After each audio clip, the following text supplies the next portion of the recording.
17º Fórum da Liberdade, uma realização do Instituto de Estudos Empresariais, que este ano trata do tema Brasil, país em desenvolvimento, até quando? Agradecemos o patrocínio das empresas Gerdau, Ipiranga e Vompar, que viabilizaram a realização deste evento, e também o apoio recebido das empresas Ativa, Banrisul, Habitasul, Sonai, Souza Cruz, bem como a colaboração especial da Fundação Irmão José Otão e Pontifícia Universidade Católica do Rio Grande do Sul. Relembramos a todos os senhores que os telefones celulares devem permanecer desligados ou no modo vibracol. Não consigo ver minhas anotações aqui. Antes de iniciarmos o quarto painel do 17º Fórum da Liberdade, anunciaremos os resultados da pesquisa realizada hoje pela manhã pelo IEE, em parceria com o Instituto Fecomércio de Pesquisa, entre os participantes do evento. Antes do início do painel que abordou o tema Cultura e Desenvolvimento, foi perguntado ao público quais são as principais características do povo brasileiro que representam entraves ao desenvolvimento. Vamos aos resultados. Comodismo, 52,85%. Desonestidade e falta de ética, 37,8%. Falta de cidadania, 32,93%. Preconceito, 23,58%. Complexo de inferioridade, 23,58%. Falta de espírito combativo, 20,73%. Imediatismo, 16,67%. Religiosidade, 6,91%. Nenhuma das alternativas, 3,25%. Dando continuidade à programação do 17º Fórum da Liberdade, iniciamos a seguir o quarto painel, que abordará o tema Um país que dá errado, entraves ao crescimento. Passo a coordenação dos trabalhos ao mediador do Fórum, Jorge Vidor. Boa tarde a todos. Que bom tê-los de volta aqui. Certamente teremos uma tarde muito profícua, mantendo a qualidade, até agora, dos nossos palestrantes e expositores. Bom, nesse nosso quarto painel, nós vamos discutir a questão dos entraves ao crescimento. O tema do painel, o país que dá errado, entraves ao crescimento. Então, à minha direita tem o professor Eduardo Janete da Fonseca, ele é professor hoje do IBMEC, São Paulo, PhD em Economia pela Universidade de Cambridge, mas também autor de vários livros, é um conhecido debatedor, até presente várias vezes nesse fórum. À minha esquerda tem o meu colega, jornalista, enfim, nossa participação aqui estava pequena, viu, Daniel? Daniel Pisa, que é editor de cultura do Jornal Estado de São Paulo e frequenta há muito tempo esse tema, questão de cultura e desenvolvimento. A regra é a mesma, 30 minutos para cada um, depois a gente vai ter os debates. Se vocês já quiserem encaminhar as perguntas, tem as nossas recepcionistas que vão ficar passando pelos corredores. Então, professor Eduardo Janete, 30 minutos. Se você quiser falar... Eu vou falar de lá.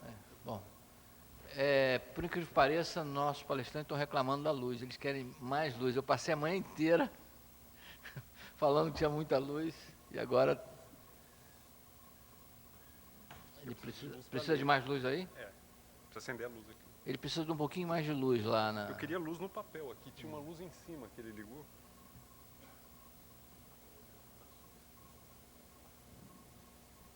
Tá bom.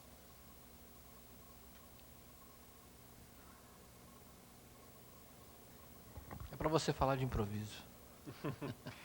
Bom, muito boa tarde a todos. É realmente uma satisfação muito grande estar aqui em Porto Alegre para participar da 17ª edição do Fórum da Liberdade. Eu sou um veterano e entusiasta desse evento que, sem nenhum favor, é um marco, é uma referência no debate público brasileiro. E o tema que nos trouxeram para debater esse ano é especialmente pertinente no momento em que toda a sociedade se debruça sobre a questão do crescimento econômico, que nos abandonou há muito tempo e que mais um governo, aparentemente, não consegue desatar. O título que foi proposto para esse painel diz um país que dá errado, entraves ao desenvolvimento ou crescimento. E eu queria começar com uma palavrinha sobre esse título, porque eu tenho algumas qualificações a fazer. A primeira delas é que eu acho que essa expressão, um país que dá errado, exagera um pouco. Nós não podemos nos entregar a esse negativismo de achar que porque algumas coisas dão errado no Brasil, então tudo no Brasil dá errado. Nós não podemos nos entregar também ao economicismo de achar que a economia é tudo. A economia é apenas, e eu faço essa afirmação com toda tranquilidade por ser um economista, além de sociólogo, mas a economia é uma das dimensões de uma vida em sociedade. E, de fato, é uma dimensão na qual a convivência brasileira tem uma série de problemas muito sérios, mas eu seria a última pessoa do mundo a reduzir toda a complexidade da vida de uma nação à sua dimensão econômica. Os estudiosos hoje do desenvolvimento prestam cada vez mais atenção e atribuem uma importância cada vez maior à dimensão não apenas objetiva da existência, mas também à dimensão subjetiva, o bem-estar, a alegria de viver, a espontaneidade, a efusividade, a vida espiritual. E eu tenho a impressão que nessas dimensões do chamado bem-estar subjetivo, o Brasil não é um país que dá errado, é um país que dá certo e poderá dar muito mais certo se resolver as suas mazelas e os seus problemas da dimensão econômica, da dimensão material, que é aquela sobre a qual nós somos chamados aqui a refletir. Eu gosto muito da segunda metade do título, Entraves ao Crescimento. E eu gosto dessa parte do título porque ela nos remete a pensar o futuro. E o que é que, de fato, nós precisamos fazer para melhorar o desempenho da economia brasileira, que há 20 anos vem desapontando, e muito, porque é um país que se acostumou a crescer a taxas elevadas no pós-guerra, teve um período de ouro de crescimento, que foi mais ou menos de 1950 a 1980. Desde início dos anos 80, nós não vemos crescimento digno deste nome no nosso país. Eu acho que cabe, certamente, uma reflexão e, principalmente, uma análise olhando para os entraves, ou seja, olhando para o futuro, olhando para aquilo que está errado e que precisa ser corrigido para que o país encontre o caminho do crescimento sustentado. Portanto, tendo feito essa ressalva, que eu não concordo com a afirmação de que nós somos um país que dá errado, eu acho que há muitas coisas que dão errado aqui, mas outras dão certo. Vou dar um exemplo, inclusive objetivo, de alguma coisa que dá muito certo. A fantástica conquista que nós tivemos na redução da mortalidade infantil no Brasil no período de 91 a 2000. A mortalidade infantil, que é o número de crianças que morrem antes de completar um ano, por 1.000 nascimentos em um ano, este número caiu de 47 por 1.000 em 91 para 29 por 1.000 no ano 2000. É um resultado excepcional e que realmente nos orgulha como brasileiros de ter conseguido, porque ele é destaque nas análises internacionais. Outra conquista, apenas para lembrar coisas positivas da nossa vida em sociedade, melhoramos muito a cobertura do ensino fundamental. Hoje, cerca de 97% das crianças brasileiras em idade adequada estão frequentando a rede de ensino fundamental, realmente uma melhora quantitativa muito importante, que esconde uma piora qualitativa e uma questão de qualidade de ensino, sobre a qual eu vou falar ao final da minha apresentação, mas que nós não podemos perder de vista a conquista feita, que é esta cobertura mais ampla. Portanto, como eu ia dizendo, não vamos cair no negativismo de achar que está tudo dando errado, não está. Conquistas estão sendo feitas, nós temos uma dimensão valiosa da nossa subjetividade, da nossa espiritualidade, da nossa alegria de viver, mas tendo falado tudo isso, eu vou me concentrar nos problemas e gostaria de analisar aqui a provocação da discussão sobre os entraves do crescimento. Eu vou estruturar a minha fala da seguinte maneira. Eu vou começar fazendo uma análise do crescimento econômico, o que é crescimento econômico. Em segundo lugar, eu vou explicar, ou tentar sugerir aqui para vocês por que o Brasil cresce pouco hoje e por que a nossa perspectiva de crescimento, infelizmente, é limitada, a médio prazo, pelo menos. Vou colocar o dedo na ferida do que eu considero o principal entrave hoje ao crescimento no Brasil, que é o problema fiscal brasileiro, a questão das finanças públicas, o tamanho e a disfuncionalidade do setor público brasileiro. E, por fim, eu vou também falar de algumas saídas, algumas coisas que precisariam e deverão ser feitas em algum momento para que o país reencontre o caminho do crescimento. Então, vou falar dessas três coisas: o que é crescimento, por que não crescemos e como podemos voltar a crescer. Deixe-me começar com a palavra crescimento. Por trás desse termo se escondem duas realidades distintas. Eu acho que é preciso ter clareza sobre essa diferença. Quando nós falamos em crescimento, nós estamos nos referindo a um aumento da produção do país, aumento da oferta. Aumenta a quantidade de bens e serviços produzidos. Por trás desse aumento existem dois caminhos muito diferentes. E para entender o problema brasileiro, nós temos que ter clareza sobre essa diferença. Uma coisa é o que nós chamamos recuperação cíclica. Eu já vou explicar o que é. A outra coisa é o crescimento sustentado, propriamente dito. O que é a recuperação cíclica? Quando um país vem há alguns anos, como é hoje o nosso caso, pelo menos 3 anos o crescimento no Brasil vem ficando abaixo de 2% ao ano. Como a população cresce cerca de 1,7%, 1,8% ao ano, significa que a renda per capita no Brasil tem ficado parada, crescimento nulo, há 3 anos. Crescimento per capita, zero. Quando o país está há muito tempo com crescimento baixo, está num quadro recessivo, está operando muito aquém do uso pleno da sua capacidade de produção, cria-se espaço numa economia para você ter um aumento da produção baseado numa redução da ociosidade do parque produtivo. Isto se chama recuperação cíclica. Você tem, na capacidade total de produção no país, fatores de produção, máquinas, equipamentos, gente qualificada que não estão plenamente ocupados. Você pode, em curto espaço de tempo, aumentar a produção, simplesmente reduzindo a ociosidade existente na capacidade de produção. Isto é uma recuperação cíclica, é um movimento fácil, tranquilo. À medida que a demanda começa a crescer, os empresários podem aumentar a produção simplesmente usando de maneira mais plena os fatores de produção que já existem, que já estão dados e que não estão sendo plenamente utilizados. Então, se nós olharmos nos últimos anos do Brasil, do real para cá, em alguns momentos nós tivemos movimentos de recuperação cíclica. Logo no início do Plano Real, final de 94, por exemplo, nós tivemos uma forte expansão de alguns trimestres de PIB crescendo. Por quê? Porque veio aquela confiança trazida pelo real, havia ociosidade no parque produtivo, em curto espaço de tempo a produção aumentou. No ano 2000, nós tivemos um outro episódio desse tipo. Vivemos o trauma da desvalorização cambial, aquela crise cambial do final de 98 e início de 99. 99 foi um ano de cicatrização daquela crise. No ano 2000, a economia estava já cicatrizada, já estava respirando normalmente, com um câmbio flutuante, muito mais interessante do que aquela rigidez com o câmbio sobrevalorizado. No ano 2000, nós tivemos um movimento de crescimento, que foi uma recuperação cíclica. Foi o melhor ano do Plano Real. O país cresceu 4,5%.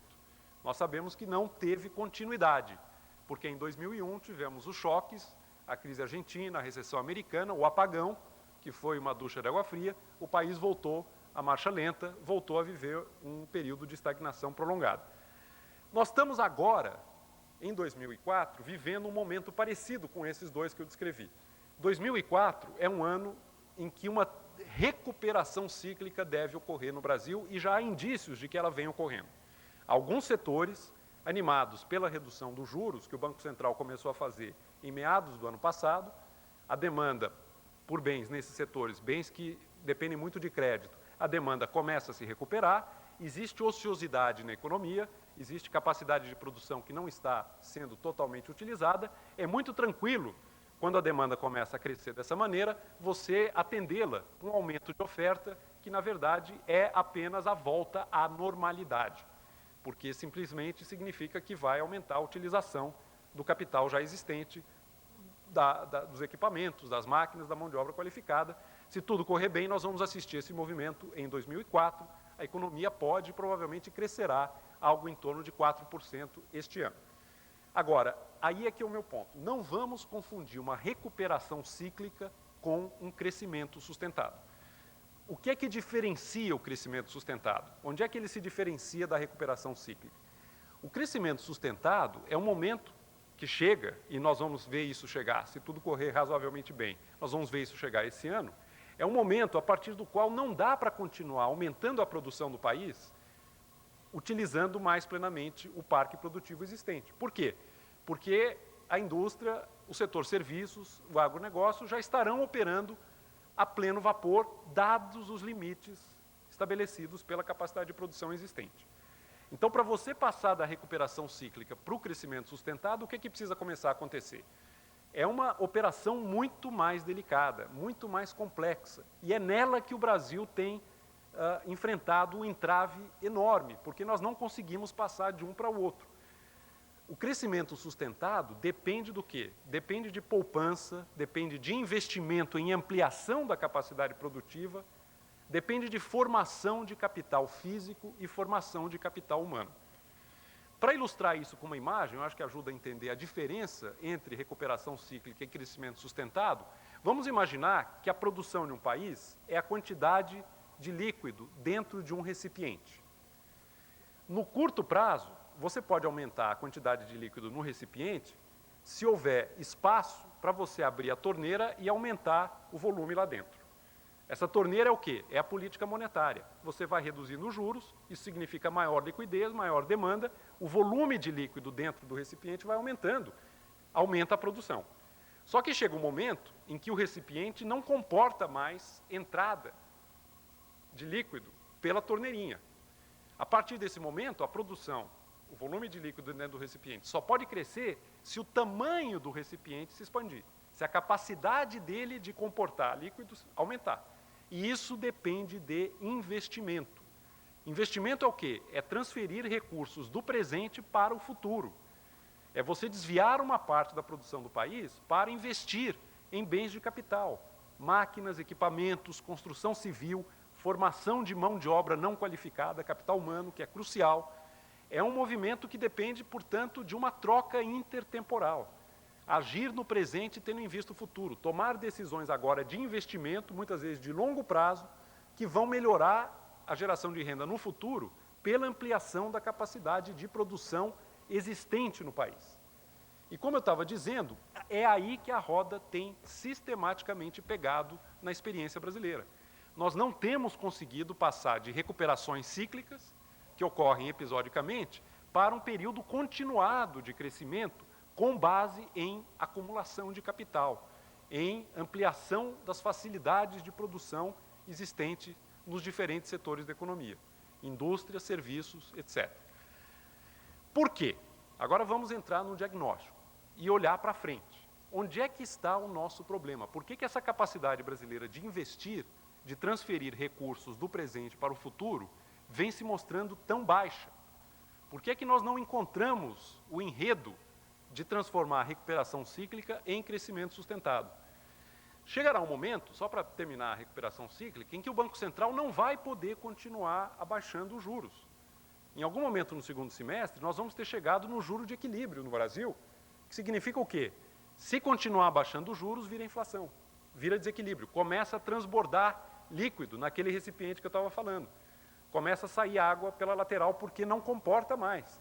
Se a demanda começa a crescer e a economia não responde, aumentando a oferta, com novos investimentos que ampliam a capacidade de produção, começa a dar desequilíbrio. Ou inflação ou desequilíbrio externo. O país começa a demandar recursos em demasia do resto do mundo. Por quê? A pergunta que nós temos pela frente para entender entraves ao crescimento é: por que a capacidade de investimento brasileiro hoje, no total, é baixa? E aqui nós temos dois fatores. Eu vou abordar os dois na medida que o tempo me permitir. Não vou poder entrar em nível de detalhe muito específico, dada a restrição de tempo, mas eu acho que dá para falar o essencial. Há duas coisas muito sérias hoje no Brasil que inibem, prejudicam, retardam o movimento de formação de capital. Primeiro, nós temos um efeito que os economistas chamam crowding out. É um jargão horrível e em português pode ser mais ou menos traduzido como drenagem. Nós temos uma drenagem de recursos do setor privado para o setor público.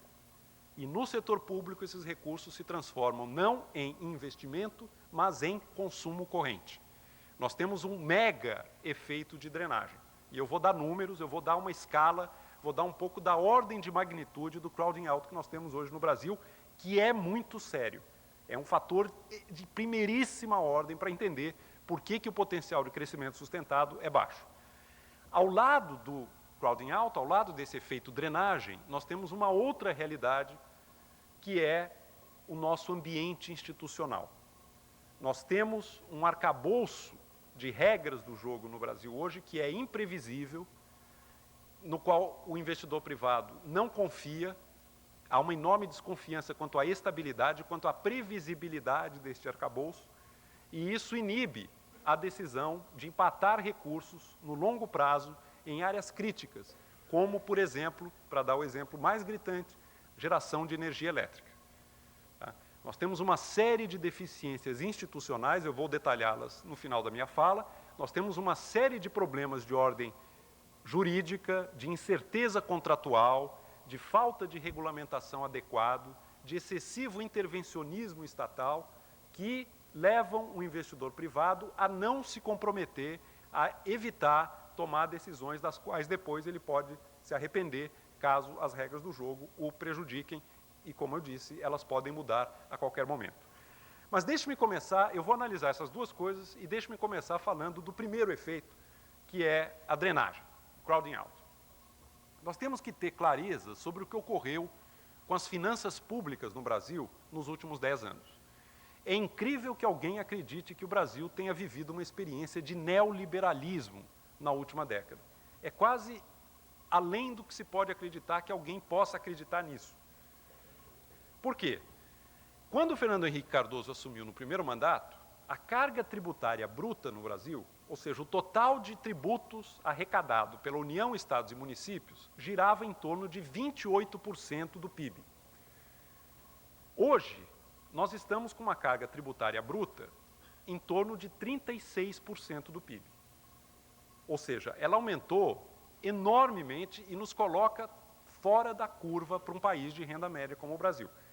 Apenas 2 esclarecimentos rápidos sobre esse número. O que significa 36% do PIB como carga tributária bruta? De cada R$100 de valor que a sociedade brasileira cria com o seu trabalho, 36 vão direto para os cofres públicos. E quando eu uso o PIB aqui, eu estou falando a renda nacional brasileira.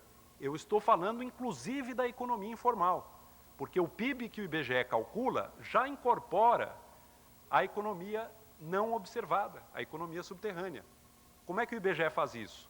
Além da economia observada, que é a economia formal, ele tem indicadores de consumo físico, de energia elétrica, de cimento, de combustíveis, que permitem estimar o tamanho da economia não observada. Há uma metodologia internacional para isso.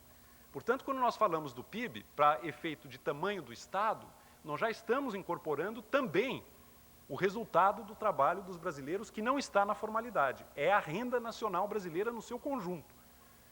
36% dessa renda vai para os cofres públicos direto. Não há país de renda média no mundo hoje, fora o Brasil, com uma carga tributária muito diferente de 25% do PIB. Mais ou menos o que nós tínhamos lá atrás, no início do Plano Real.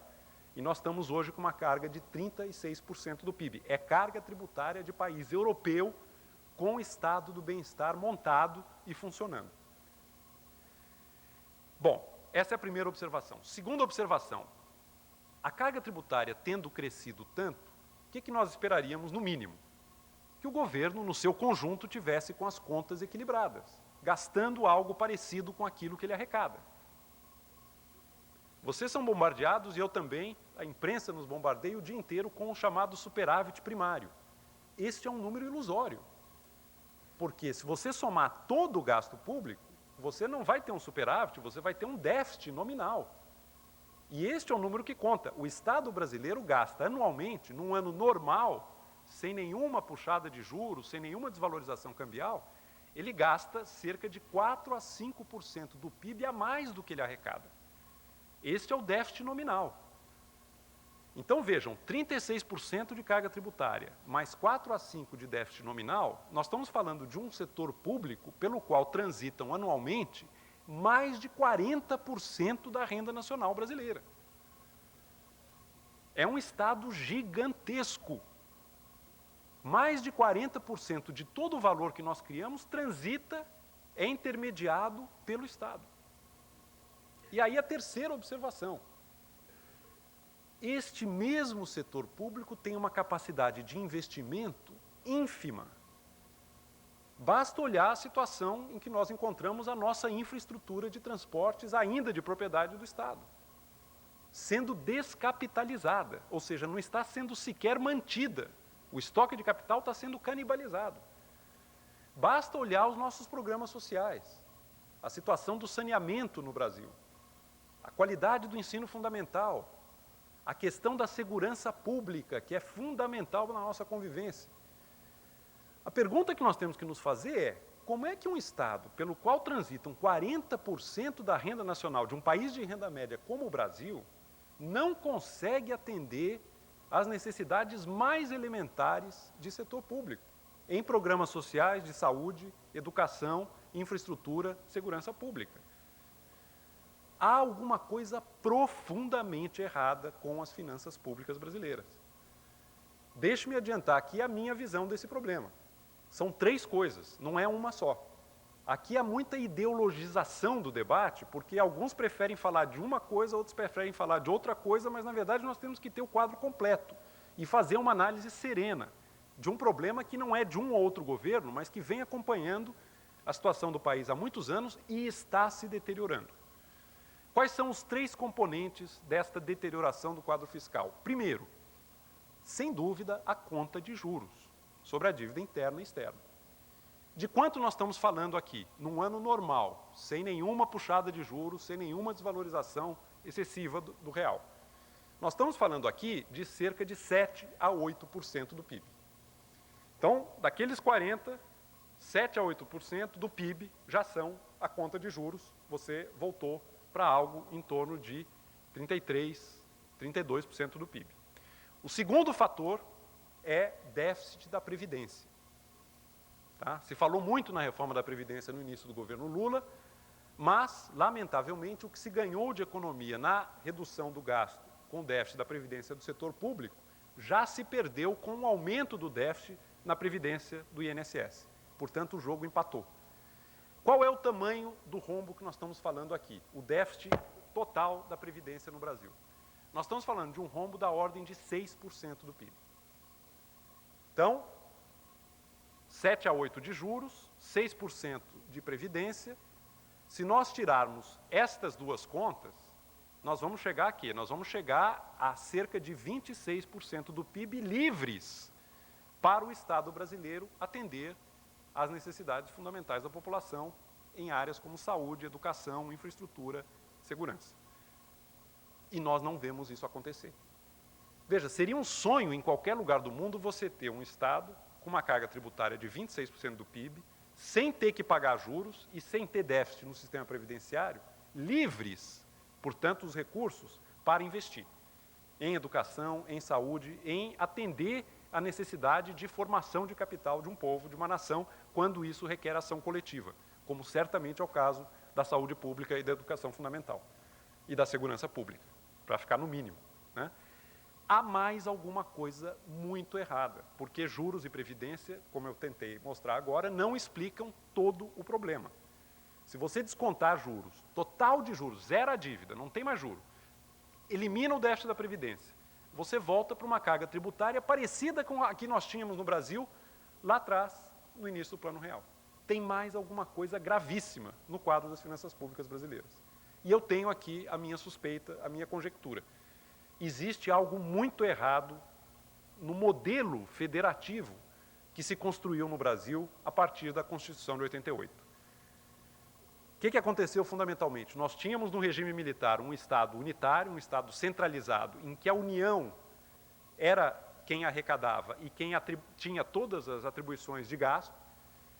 A centralização foi tão longe no regime militar que os secretários da Fazenda dos estados brasileiros eram nomeados em Brasília, né? A tal ponto chegou. Bom, isso se esgotou, veio a Constituinte de 88, resolveu adotar no Brasil o Estado Federativo, descentralizar a receita disponível, aumentando a fatia do bolo tributário para os estados e municípios. Em princípio, nada de errado com isso, só que na prática, o que acabou acontecendo foi que você saiu de um modelo e não entrou no outro, você ficou com um híbrido, você ficou com um federalismo truncado, que é um gravíssimo problema de finanças públicas hoje no Brasil. Por quê? você colocou 2 estados sobrepostos, e a sociedade brasileira, que estava acostumada a carregar apenas um, hoje carrega 2. O tempo está se esgotando, eu vou ter que ser muito econômico aqui na minha análise, mas tem um número que eu queria rapidamente colocar para vocês, porque é ele que ilustra melhor do que qualquer outra coisa esse fenômeno do federalismo truncado a que eu me referi. O que ocorreu com a receita disponível dos diferentes níveis de governo, dos entes federativos no Brasil, de 88 para cá. Aqui nós começamos a entender esse mistério de um Estado que cresceu muito e a sociedade não vê contrapartida. A receita disponível é o quê? É o que o ente federativo arrecada, mais o que ele recebe de transferências obrigatórias dos outros níveis de governo. Vamos por níveis. Municípios, né? Hoje nós estamos falando de 5.561 municípios no Brasil. A receita disponível dos municípios no Brasil aumentou 141% em termos reais de 1988 a 2001. Ela era de 2,4% do PIB em 88 e ela passou a 5,8% do PIB em 2001. Portanto, você teve um crescimento real de 3,4% do PIB de receita disponível para gasto em âmbito municipal. Aí nós vamos para os estados, os 27 estados da Federação e o Distrito Federal. Receita disponível aumentou 49% em termos reais. Passou de 6% do PIB para 9% do PIB entre 88 e 2001. O delta, 3% do PIB. Então, notem, só o ganho real de receita disponível de municípios e estados, neste período, foi 6,4% do PIB. Até aí, nós esperaríamos que acontecesse, dada a opção de 88, pelo chamado Estado Federativo. De fato, aumentam os gastos e as receitas disponíveis de municípios e estados. Era isso que normalmente se esperaria. O que nós não esperaríamos é o que vem em seguida. No mesmo período, a União também aumentou a sua receita disponível, em 37% em termos reais. Passou de 14% do PIB para 19,3% do PIB. Ou seja, o Estado brasileiro ficou no meio do caminho, não se desfez o passado e se colocou em cima dele uma outra carga.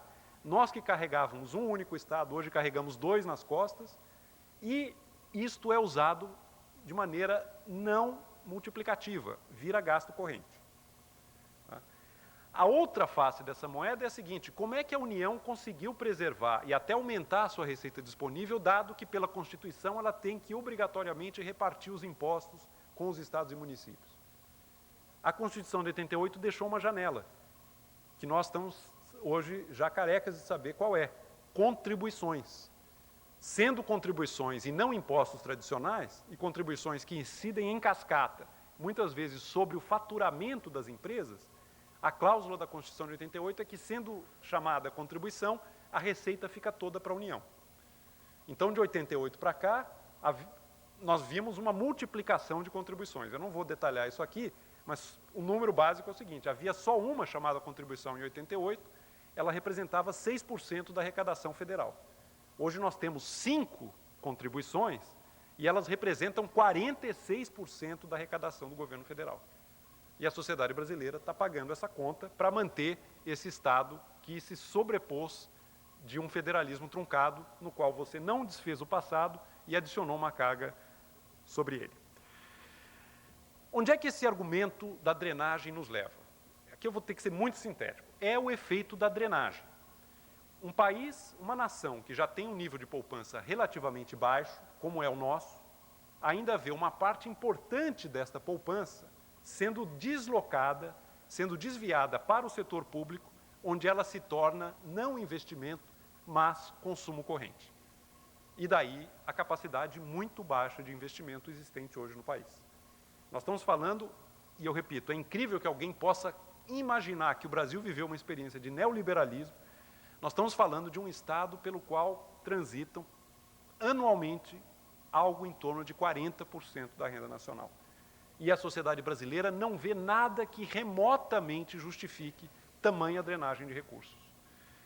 O outro aspecto, para eu já completar a minha análise, e eu já recebi o aviso aqui de 5 minutos, eu vou respeitar essa restrição de tempo, depois nós vamos ter o debate para aprofundar alguns desses pontos, se vocês se interessarem. Mas o outro ponto que eu queria mencionar é a questão do ambiente institucional.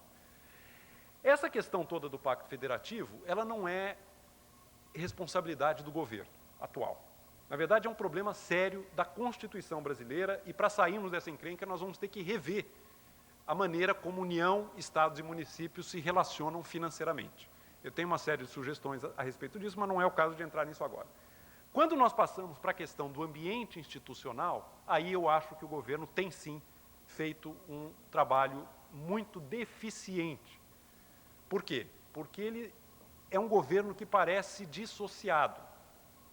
Você tem na área estritamente econômica, que é o Banco Central e o Ministério da Fazenda, uma equipe pró-mercado, uma equipe que soube reconhecer a importância da estabilidade macroeconômica e soube usar os instrumentos de política econômica para recuperar a credibilidade na estabilidade monetária, na meta inflacionária, no jogo macro de comportamento prudente e que respeita a previsibilidade para que o setor privado possa funcionar.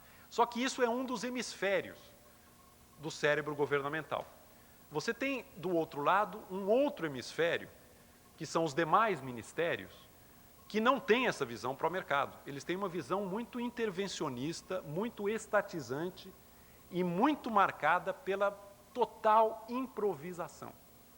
Por exemplo, na área social, as políticas sociais adotadas no primeiro ano do governo Lula, que surpreenderam a todos pela sua improvisação, pela sua falta completa de coerência, de planejamento e de consequência.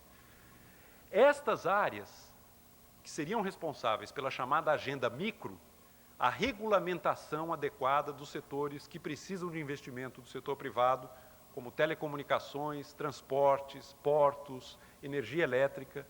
Esta área, que seria responsável pela reforma do mercado de trabalho, que seria responsável por uma maior pressão de forma a termos no país uma justiça confiável, uma ampla e profunda reforma do judiciário, que seria responsável por nós termos já aprovado a lei das falências, por nós termos melhorado a qualidade do sistema tributário. Acabou o tempo, estou completando.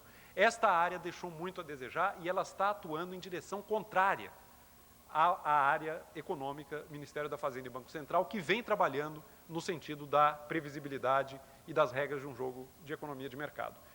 Para completar, essa dissociação, esses dois hemisférios do cérebro governamental que não se comunicam e que puxam em direções contrárias, esta situação não vai se prolongar indefinidamente. Em algum momento, um hemisfério vai dominar o outro. Ou nós vamos caminhar para uma situação que viabiliza maior crescimento, na qual os ministérios não econômicos trabalham afinados com a ideia da previsibilidade e do arcabouço institucional necessário para a economia de mercado, ou nós vamos ter, caso contrário, o hemisfério intervencionista, o hemisfério da improvisação dominando o outro, econômico, e levando ao que nós podemos chamar uma guinada populista. O que é uma guinada populista? É uma pisada no acelerador do crescimento que gera uma bolha efêmera de crescimento, muitos desequilíbrios e logo à frente o país entra em situação de ter que adotar um plano forte de estabilização com prejuízo ainda maior do que o baixo crescimento. Última palavrinha. Se tudo correr... Não, agora é a última mesmo. Só uma previsão. Professor, aqui nas perguntas... Uma previsão. Se tudo correr no melhor cenário possível hoje no Brasil, nós estamos falando de um crescimento sustentado de 3% a 4% ao ano, depois da recuperação cíclica. Por incrível que pareça, dado o que eu falei, este é o melhor cenário com que se pode sonhar hoje, dadas as restrições ao investimento que eu procurei analisar aqui. Obrigado pela atenção.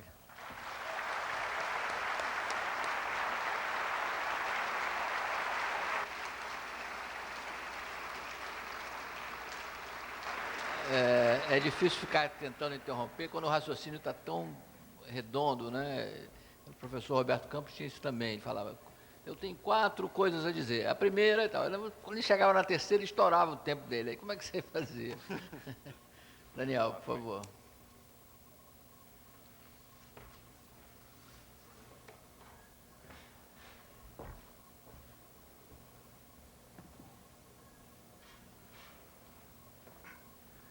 Bom, boa tarde. Queria, antes de mais nada, agradecer o convite. sou estreante no fórum, mas acompanho as atividades do fórum há muito tempo. Fico muito honrado de estar aqui. Eu vou dividir a minha fala, aparentemente, em duas metades. Na primeira metade, vocês vão ver que, em grande parte, eu ecoo ou endosso as opiniões do Janete. E, na segunda metade, eu quero falar um pouco sobre a questão cultural, a questão da mentalidade. Mas eu queria colocar ênfase, sobretudo, na comunicação entre essas duas metades. É minha crença que elas são altamente comunicantes e que não podem ser vistas isoladamente. Então, correndo o risco de começar um pouco redundantemente, eu acho que nós chegamos num momento no Brasil em que a questão de retirar entraves já é tão importante quanto, ou mais importante, que a própria questão dos incentivos, né, de questões como a política industrial, por exemplo, recentemente à tona, ou a questão específica do quanto os juros devem cair ou não. E acho que o peso da retirada de determinados entraves da vida econômica brasileira ganhou um peso diante desse quadro que o Janete pintou tão bem, que acho que todos os sonhos de coordenação estatal, de indução estatal, que existe em qualquer país do mundo, que é importante, que é fundamental, devem ser colocados ou no mesmo plano, ou num plano inferior a essa discussão sobre como retirar os entraves ao crescimento brasileiro. A questão do Estado, do tamanho do Estado, ela sempre foi vista de uma maneira polarizada ao longo da história, e particularmente no Brasil. Recentemente, com os debates em torno dos 40 anos do golpe de 64, a gente viu um pouco dessa polarização retomada em alguns termos mais contemporâneos, mas ainda assim uma polarização muito transparente, muito óbvia, entre a visão de um Estado que deve ser forte ou aberto. Para muita gente, o Estado tem que ser forte, o Estado tem que ser presente, que num país como o Brasil, onde há tanta déficit social, tanto problema social, tantas questões a resolver no plano em que você não resolve, se você não tiver uma participação ativa do Estado.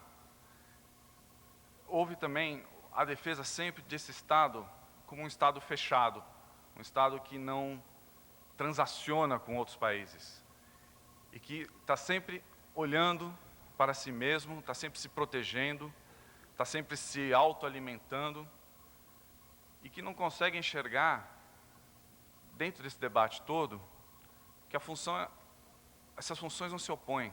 A ideia de um Estado forte não é a ideia de um Estado grande, de um Estado obeso, de um Estado onipresente. Em muitos casos, em muitas situações, o que vai acontecer é o contrário. E, ao mesmo tempo, esse mesmo Estado obeso que a gente tem no Brasil, que drena tantos recursos da sociedade, ele é um Estado omisso. Ele é um Estado que não se faz presente nas periferias das grandes cidades, por exemplo, ou em várias regiões mais pobres do Brasil, e onde ele deveria entrar como agente social que como detentor de informações sobre a sociedade brasileira e de capacidade de ação a partir dessas informações, que o Estado é. Então a gente chegou nessa situação absolutamente paradoxal, talvez única, de um Estado que é obeso e omisso ao mesmo tempo. Isso tem muito a ver, obviamente, como já se falou, com a carga tributária. Um Estado que retira 37% dos recursos da sociedade para transferir para si mesmo, para suas contas, é um Estado que deveria, ao menos, devolver uma parte sólida desse dinheiro na forma de benefícios sociais. E ele, como a gente sabe, não devolve. O Estado no Brasil vem aumentando cada vez mais, e embora tenha avanços sociais em algumas áreas, ele continua a ser um Estado altamente devedor em termos sociais para com o seu país. Não só a questão da carga tributária, mas toda a questão do tamanho do Estado envolve a discussão sobre como tornar esse Estado mais eficiente, mais forte, no bom sentido da palavra, mais enxuto, mais ágil, que tenha uma reação mais pontual aos seus problemas e eficaz. Só que aí ele esbarra em vários problemas, além da mera questão macroeconômica. Um primeiro grande problema desses, que envolve também uma certa história da formação brasileira, é o problema da burocracia. Outro problema é o problema da ineficiência das políticas adotadas. E outro problema, que é concomitante a esse, que não vive sem o outro, que se alimenta mutuamente desses outros, é o problema da corrupção. O Estado brasileiro desperdiça não só pagando juros, pagando dívidas, mas ele também desperdiça no desvio de dinheiro, ele desperdiça no dinheiro mal aplicado, ele desperdiça na estrutura burocrática das estatais, incluindo aí as universidades públicas. Ele desperdiça dinheiro em várias instâncias da sua existência. Então, toda uma arquitetura do Estado brasileiro teria de ser revista nos seus variados alicerces. A questão tributária, a questão administrativa, a questão fiscal, a questão meramente operacional. E o resultado desse Estado ineficiente e, ao mesmo tempo, crescente, porque a curva é ascendente, a carga tributária vem aumentando e tende a aumentar, embora se diga que os esforços serão no sentido contrário. Criou-se uma bola de neve, uma bola de fogo, na verdade, em que o Estado não consegue se autogerir, que os frutos, os resultados disso são vistos todo dia nos jornais. É o desemprego, é o aumento da informalidade, que é um problema gravíssimo do Brasil hoje, onde você tem cada vez menos trabalhadores com carteira assinada, e o aumento da chamada desigualdade social. Quando se fala em desigualdade social, a gente costuma ter uma visão muito reducionista da questão. Na maneira como a gente lê o noticiário, que dá conta dos números relativos a essa desigualdade social, nos faz parecer que o dinheiro está migrando dos pobres para os ricos, quando esse efeito da concentração de renda não é uma questão simples de migração de um dinheiro de uma classe para outra, mas envolve toda essa questão da capacidade que o Estado deveria ter de devolver em forma de desenvolvimento humano e social às pessoas e, portanto, também de oportunidades econômicas às pessoas, que o Estado não devolve. A desigualdade regional, a social, ela também é muito ligada à questão da desigualdade regional. Essa é uma questão também normalmente esquecida nos debates. Você não fala em desigualdade social no Brasil sem você pensar a questão da desigualdade regional. Há estados muito mais desenvolvidos que outros, e as políticas públicas feitas para tentar recuperar fazer desenvolver aqueles estados menos desenvolvidos, ela é sempre eivada de ideologia, de ineficiência, de corrupção, de todos esses problemas que a gente detecta no Estado brasileiro. Então, a questão da desigualdade social passa necessariamente pela discussão da desigualdade regional, de ações, por exemplo, que digam respeito à infraestrutura e à produtividade em lugares onde essa produção é sempre tolhida e não existe sequer formas mais ou menos consistentes da chamada produção capitalista. O resultado é que o Brasil hoje não consegue criar um ambiente produtivo onde as empresas consigam contratar, produzir, desenvolver inovação, gerar a sua própria tecnologia e, ao mesmo tempo, pagar seus impostos, atender a demanda e, muitas vezes, fazer o comércio internacional, que poderia ser muito maior do que ele já é.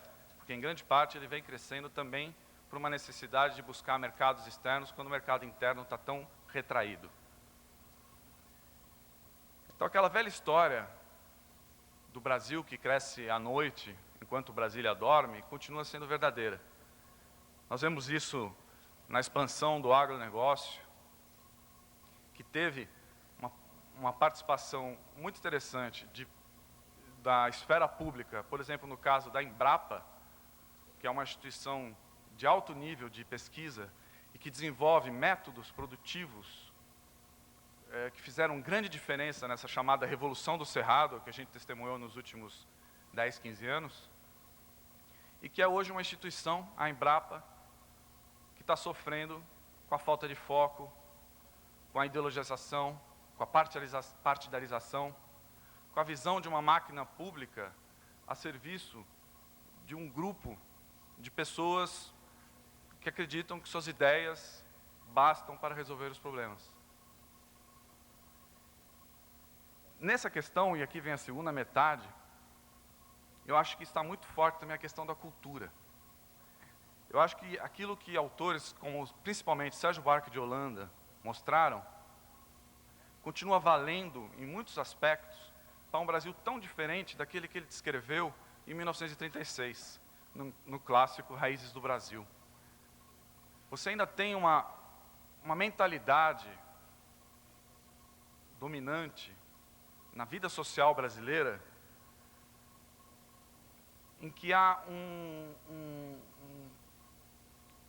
uma força muito grande de valores que valorizam menos o trabalho que o lazer, que colocam, antes de mais nada, essas coisas como oposição, e que sempre está colocando a ideia de um desenvolvimento progressista, a ideia do progresso, como se fosse algo que vai violar alguma coisa que nós temos.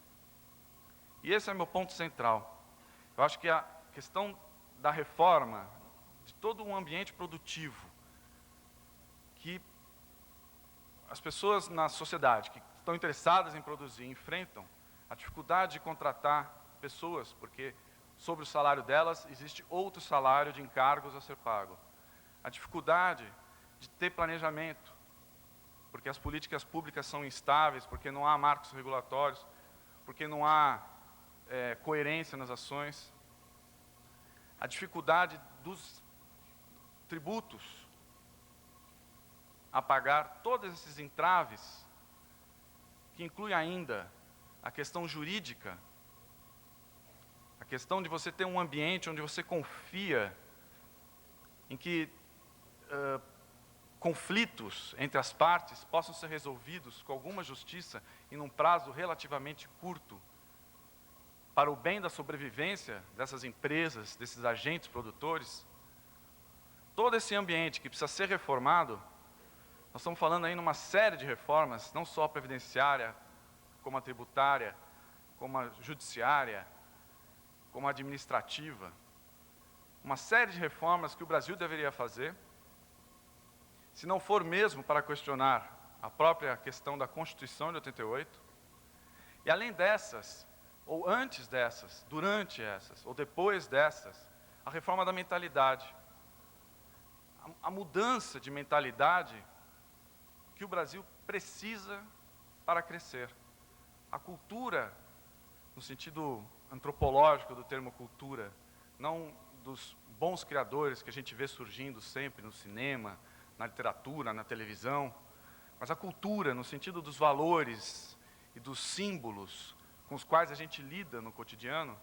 A cultura brasileira ela trabalha muitas vezes no sentido também de ser um entrave ao desenvolvimento, ao crescimento econômico. Ela se miscui em questões como a da corrupção, como a da ineficiência.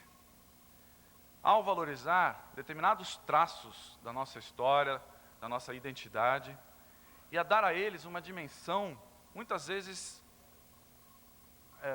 mitificante e autodevoradora, que acaba contribuindo para esse estado de coisas onde a produção, o desenvolvimento é sempre cheio de obstáculos. O Sérgio Buarque de Holanda diz no clássico dele que o homem brasileiro é um homem cordial. É um termo que muita gente entende no sentido de cortês, hospitaleiro, afetuoso, como de fato a gente sabe que o povo brasileiro em geral é, ou pelo menos assim se comporta. Mas quando ele dizia cordial, ele queria dizer que age com o coração, age com a paixão, age com critérios, muitas vezes do campo sentimental, emocional, em assuntos onde deveria valer igualmente, ou às vezes até mais do que o coração, as decisões da cabeça, as decisões da razão, as decisões da técnica, da racionalidade. Na visão do Sérgio Buarque de Holanda, a ideologia impessoal do liberalismo, daquilo que fez os países capitalistas se desenvolverem e chegarem a um ponto onde estão hoje, de desenvolvimento humano bastante decente, essa ideologia impessoal, ela teve uma afirmação muito frouxa no Brasil. No caso de Sérgio Buarque de Holanda e de vários outros autores, isso é sempre explicado muito pelo aspecto da nossa colonização, do nosso processo todo de colonização, pelos ibéricos, pela mentalidade portuguesa, que é muito tendente, realmente, ou era então, à época, que hoje Portugal é um país bem mais moderno, a burocracia, por exemplo, ou a visão de um Estado como capaz de dar conta de todas as demandas de uma sociedade. E para outros autores, essa tendência que vem da colonização brasileira se acentuou em vários momentos da história brasileira. O próprio Sérgio Buarque de Holanda, no livro do Império à República, que é o único livro da coleção que ele coordenou, da História Geral da Civilização Brasileira, que ele pessoalmente escreveu sozinho e fez questão disso, vem uma ratificação dessa visão paradoxal, dessa relação paradoxal que o Brasil tem com a ideia de progresso, com a ideia de civilização, nessa mesma passagem do Império para a República, onde houve uma cisão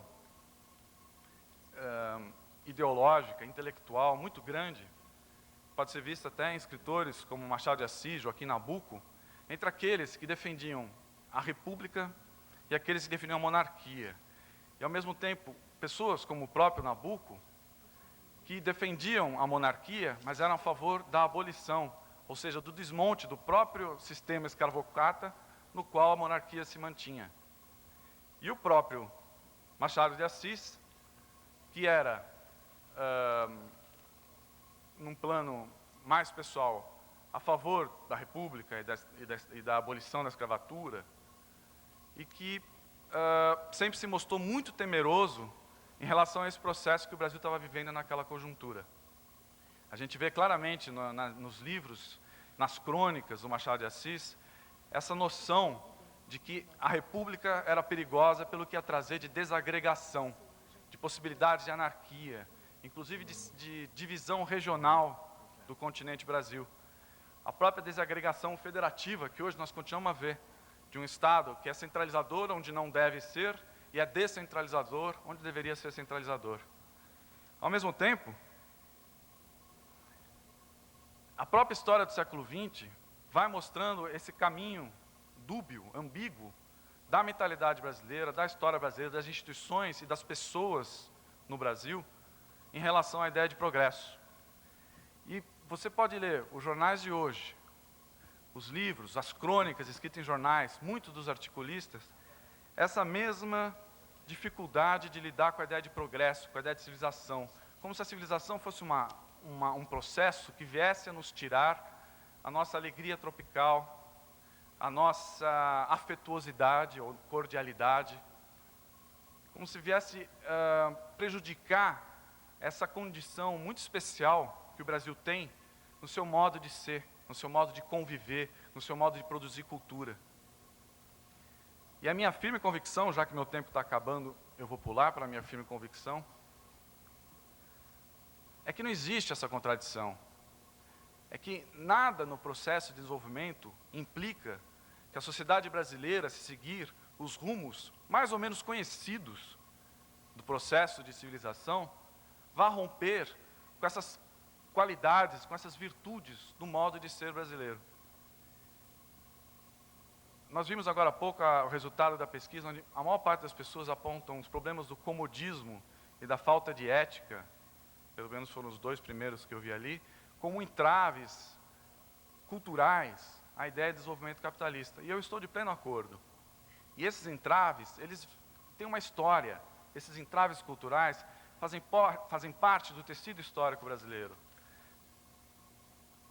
Estão na própria ideologia do favor, que muitas vezes coordenou o nosso Estado, que é um Estado paternalista, que é um Estado demagógico, que é um Estado onde se operam trocas políticas. Basta a gente ver o número de verbas que começaram a aparecer nas últimas semanas, depois da crise política gerada pelo escândalo Valdomiro Diniz. Todo o dinheiro que não tinha começou a aparecer. E toda essa ideologia do favor, ela levou, historicamente, a esse ambiente em que parece que se a gente romper com essa nossa afetuosidade, com a nossa hospitalidade, com esse nosso modo tropical e especial de ser, nós vamos estar abrindo mão de algo muito importante. Só que a questão é que a gente não tem que abrir mão. Não existe nada na ideia da alegria, na ideia da afetuosidade, que seja incompatível com a ideia da civilização. A civilização não é formada por um bando de países ocupados por pessoas tristes, que não conseguem dançar, rir, jogar futebol, que são travadas, que não conseguem pular no carnaval.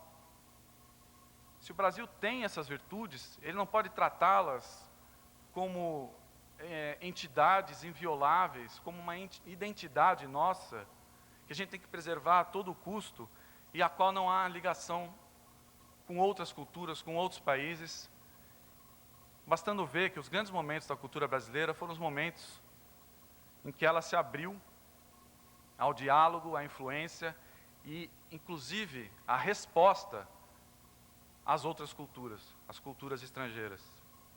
Então, eu acho que a ideia de uma identidade una, indivisível, nacional, nacionalista, na verdade, que é muito mais agradável para a autoimagem do que um fato real, ela é também um entrave cultural ao desenvolvimento, e ao desenvolvimento econômico também, ou sobretudo. Era isso que eu queria dizer. Obrigado. Obrigado.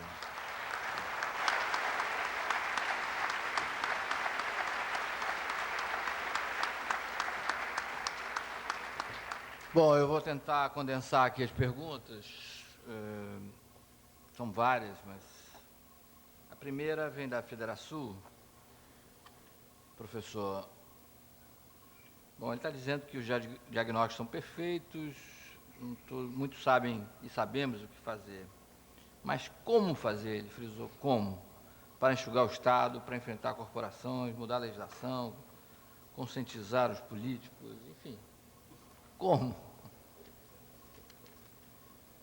Olha, eu seria a última pessoa a minimizar a dificuldade política do que eu vou sugerir.